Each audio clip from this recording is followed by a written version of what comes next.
អូដាក់ឈ្មោះឲ្យស្ដេចព្រះរាជនេះគឺមានន័យថាអស្ចារ្យមែនតើបងចម្លាក់លោកតាកប៉ោង5បងហើយមានដើមស្ដាមានកូនហេងមានអីអញ្ចឹងឥឡូវបងអូនទៅរីវីយូតាមលក្ខខណ្ឌតកៈមួយបងរូបចម្លាក់មួយនេះគឺអតិថិជនក៏កំងជាពិសេសមានន័យថាកំងចេញពីពកម្រះព្រៅដែលសាងអំពីឈើពកម្រះព្រៅមកកាត់1.80 ម៉ែត្រកម្ពស់2.10 ម៉ែត្រហើយជម្រៅចូលទៅក្នុង50ហើយចម្លាក់មួយនឹងឆ្លាក់7 ខែបងហើយបងឥឡូវអត់ស្ដាប់អត់ខុសទេຂະណាតមកកាត់1.80 ម៉ែត្រហើយកម្ពស់2.10 ម៉ែត្រហើយចម្លាក់លោកតាកប៉ោង5ខະណាតធំ grade A អញ្ចឹងហេតុផលនេះថាភ្ញៀវគេយកឲ្យយើងនៅថតទៀតគាត់កំងឲ្យយើងនៅថតទៀតហេតុផលមួយគាត់គឺបងគិតមើលទៅ7 ខែបានយើងធ្វើបានប៉ុណ្ណឹងហើយ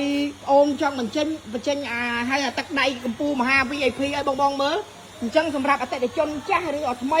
ដែលចង់កំងចម្លាក់រូបតាកប៉ោង grade A ខ្នាតធំ VIP កុំភ្លេចបងប៉ាសិលេងធានាជូនបងទាំងទឹកដៃទាំងសាច់ឈើទាំងតម្លៃហើយអស់ចាមែនតើបងមានអារម្មណ៍ថារំភើបមិនងាយបានទេបងអើយ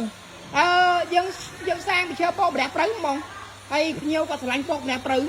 អញ្ចឹងអរគុណច្រើនបងដែលជឿជាក់មកខាងបងកំង